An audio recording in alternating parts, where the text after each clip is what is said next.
नमस्कार, आप देख रहे हैं इंडिया क्राइम एक्सप्रेस। और जनपद गोरखपुर के थाना गुलहरिया क्षेत्र के ग्राम सभा जंगल भेलमपुर उर्फ भगवानपुर का मामला है। जी हाँ, ये सरहरी चौकी के अंतर्गत पड़ता है, जिसमें एक पीड़ित का मकान जो कि दो तल्ला मकान बनाया गया है, जिसको दबंगों के द्वारा यानी भूमाफियाओं के द्वारा जबरदस्ती जबरन कब्जा करने की कोशिश की जा रही है। और पीड़ित के पक्ष में कई बार लेखपाल ने रिपोर्ट भी लगा दिया है, लेकिन उसके बाद भी दबंगों के द्वारा दबंगई चालू है और पुलिस प्रशासन इस व्यक्ति की बात नहीं सुन रही है। तो आज पीड़ित हमारे साथ जुड़ रहा है, हमारे स्टूडियो में मौजूद है, उससे बातचीत करेंगे। और कब से ये मामला चल रहा है, क्या पूरा मामला है, कहाँ का मामला है, पूरी जानकारी लेते हैं। तो क्या मामला है और कब से चल रहा है ये मामला? हमारा मामला ये है पहले अपना नाम बताएं आप। हम जाफर गुप्ता बोल रहे हैं, जंगल भेलमपुर भगवानपुर से। क्या मामला है आपका? हमारा मामला ये है कि हम 2006 में एक रजिस्ट्री बैनामा लिए अकबर पुत्र तूफानी से जी, जिसमें एक दर का मकान बनाया लिए थे।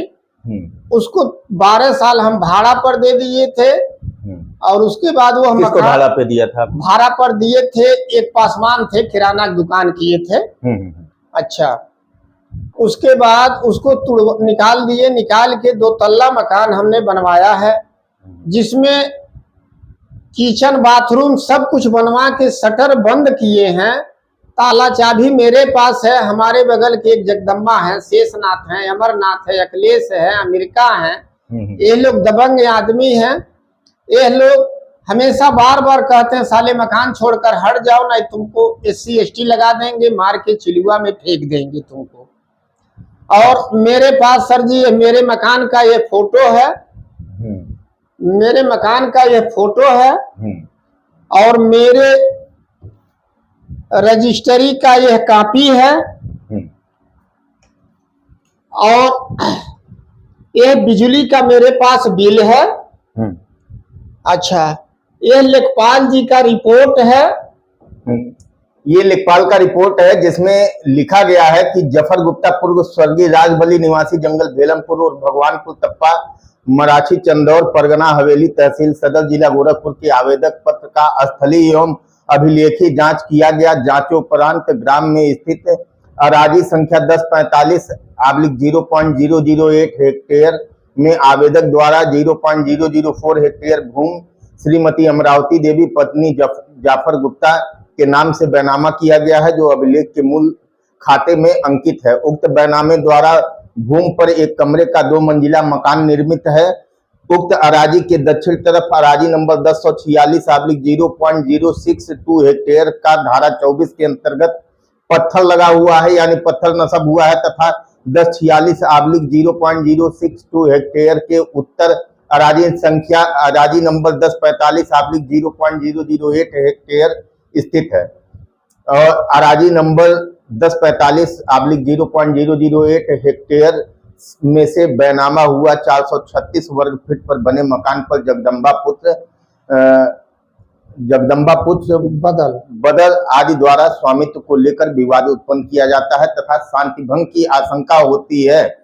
और ये SHO गुलहरिया को भी प्रेषित किया गया है। ये डेट है 10/10/2024 को कि प्रकरण में शांति व्यवस्था बनाए रहे हैं। लेकिन जब पीड़ित गुलहरिया थाना क्षेत्र के सरहरी चौकी पे पहुंचता है तो सरहरी चौकी क्या कुछ कहते हैं ये मैं नहीं बताऊंगा, ये पीड़ित खुद बताएंगे कि जब चौकी पे पहुंचे तो क्या हुआ। हम चौकी पर जाते हैं तो लोग कहते हैं मेरा मामला नहीं है और तुमको चौकी इंचार्ज का क्या नाम है?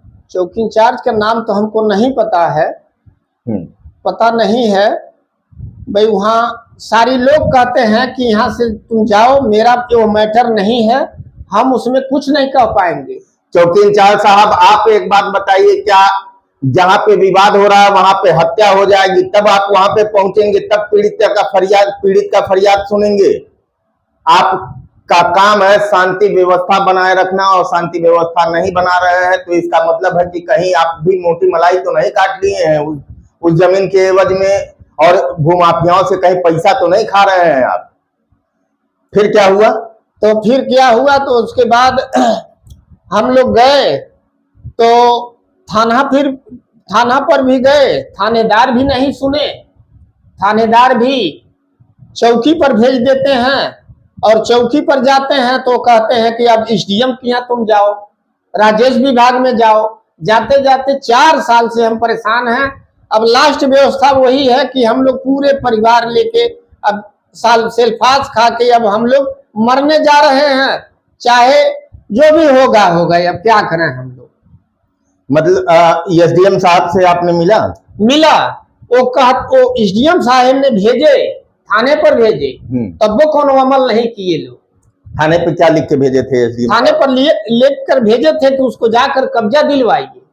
अच्छा, उसके बाद भी गुलरिया पुलिस कब्जा नहीं दिलवाया। न गुलरिया पुलिस दिलवाया, न सरहरी चौकी वाले दिलवाए, केहू नहीं दिलवाए।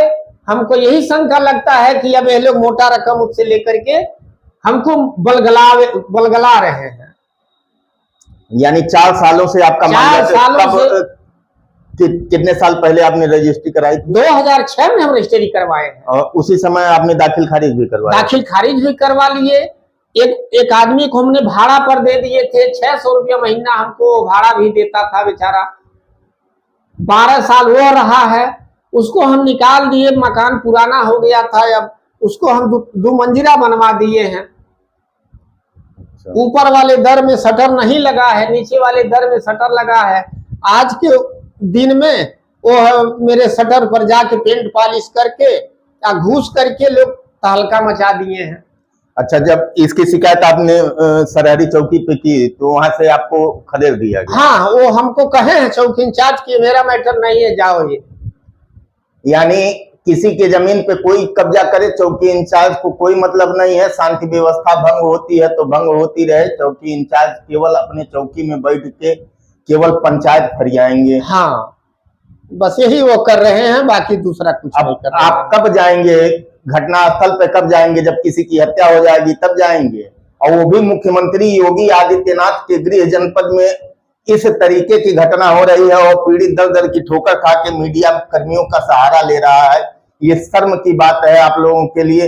ये 4 साल से मामला चल रहा है और अभी तक इस पर कोई कार्रवाई नहीं हुई। एसडीएम ने लिख के दे दिया, एसडीएम के बात का भी कोई मान नहीं है कि एसडीएम ने लिख के दे दिया कि पीड़ित को कब्जा दिलाया जाए, उसके बाद भी गुलरिया पुलिस कब्जा नहीं दिला रही है। जोगी जी भी भेजले रहना थाने पर, थाने पर भेजले, कानगो के पास भेजले, भाई केहू को पता ना चला। मतलब आपको अभी तक कब्जा नहीं दिलाया गया? नहीं दिलाया गया। तो देखिए कैसे, आखिर कैसे मिल सकता है पीड़ित को न्याय? आखिर कैसे उसके जमीन पे कब्जा हो सकता है? मुख्यमंत्री योगी आदित्यनाथ के गृह जनपद में अगर भूमाफियाओं के हौसले इतने बुलंद है कि पुलिस प्रशासन भूमाफियाओं का साथ दे रही है, तो ऐसे में पीड़ित कहां जाए? बने रहे हमारे साथ, देखते रहे इंडिया क्राइम एक्सप्रेस।